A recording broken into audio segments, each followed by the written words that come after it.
This evening, the president is calling his first defense secretary the world's most overrated general. That's a quote.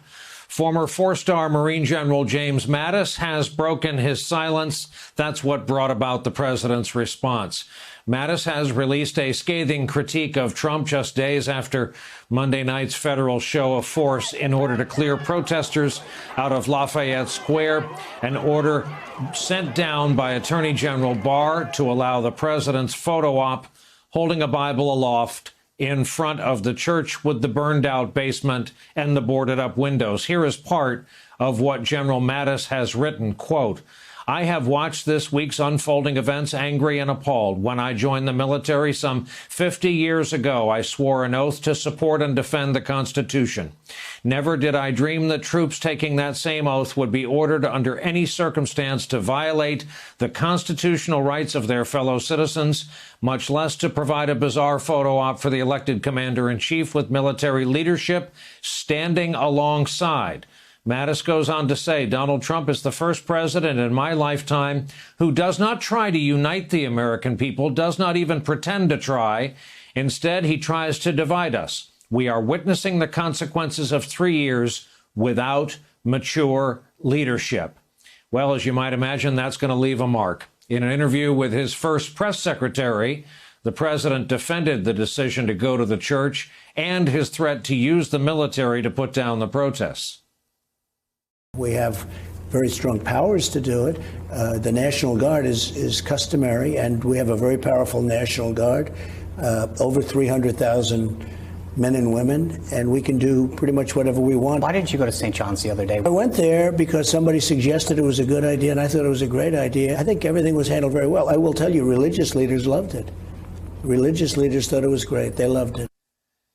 He was asked tonight if the nation needs healing. He answered the nation needs law and order. In an earlier interview, Trump was asked about reports he had taken shelter in the White House bunker Friday night as hundreds demonstrated outside the executive mansion. It was a false report. I wasn't down. I went down during the day, and I was there for a tiny, little short period of time, and it was much more for an inspection. There was never a problem. We never had a problem. Nobody ever came close to giving us a problem. They said it would be a good time to go down, take a look, because maybe sometime you're going to need it. Despite the president's claim that he was merely inspecting the bunker, as one does, tonight the Washington Post indeed reports Trump and the First Lady and their son Barron were rushed to the secure space Friday night after a few protesters jumped over barricades, coming within about 350 feet of the East Wing. We also heard from a previous White House occupant today. Former President Barack Obama made his first public remarks about the protest, offering his support for those demanding police reform. I am urging every mayor in this country to review your use of force policies with members of your community and commit to report on planned reforms. There is something different here. You look at those protests, and that was a far more representative cross-section of America out on the streets, peacefully protesting, and who felt moved to do something because of the injustices that they had seen. That didn't exist back in the 1960s, that kind of broad coalition. Here to help us make sense of another consequential day in our country, longtime friend of this broadcast, Kimberly Atkins, senior Washington correspondent for WBUR, Boston's NPR news station. Kim, 2 points. Number one, no one who's been paying attention can argue with that point about the diversity of these crowds. That's one of the points that comes through to even a casual observer loud and clear. Number two, Mattis and Obama in what must have been a triggering day for this president. Yes, I mean, it really makes a very clear difference. You can see the difference in the handling of protests like this, protests based on anger over the killing of unarmed Black people, the way it was handled under the Obama administration and the way that it was handled under the Trump administration laid bare.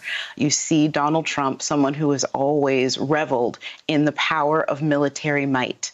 One of the first things Donald Trump did, recall, was when he was elected, was to reverse a policy implemented by the Obama administration that stopped the donation of surplus military equipment to local police forces. And the reason that the Obama administration stopped that was after Ferguson. Recall, after that, the protests in Ferguson, Missouri, were met by a militaristic police force, and that just exploded the controversy and the pain in that situation, and they sought to avoid that. The president put that right back. He said that the local police need military might and that it would be useful for them. So since the beginning, there has been this stark difference where when President Trump sees a threat, he likes to bolster his military might. Certainly this report that he went into a bunker seemed to really embarrass him, frankly, and made that even greater. And you see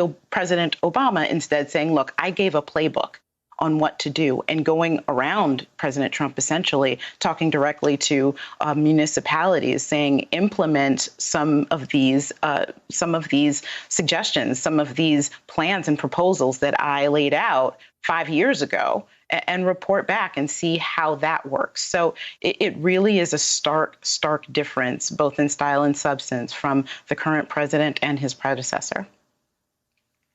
Also, Kim, it's the esteem and regard that the American people have for these two guys specifically. Yesterday, it was Admiral Mullen, but today, Jim Mattis, as revered as he is across the river in the Pentagon, Barack Obama, who, along with his wife, the former First Lady, has risen in public esteem since leaving 2 terms in office.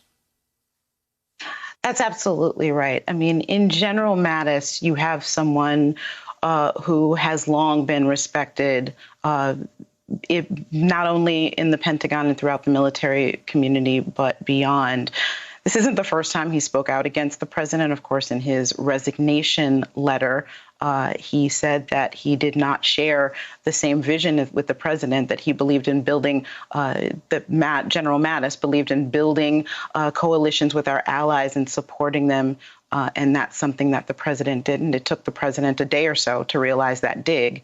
And ever since then, the president has falsely claimed that he essentially fired Mattis rather than he resigning. But these words today, coupled with the words of the current Defense Secretary, Secretary Esper, before he walked it back a little bit, saying that he did not agree with the decision to disperse the crowd before the White House, before the president walked to St. John's Church. He then called off active duty military in Washington, D.C., a decision that he reversed a few hours later. So there are still those active duty military folks here in the nation's capital. But there's been pushback within this community that is frustrated that the military is being called upon to treat American citizens as combatants, essentially, and to police them on U.S. soil, something that goes against the law and it goes against the spirit of the Constitution. And so, yes, you see that pushback. That's something that did not happen at all during the Obama administration.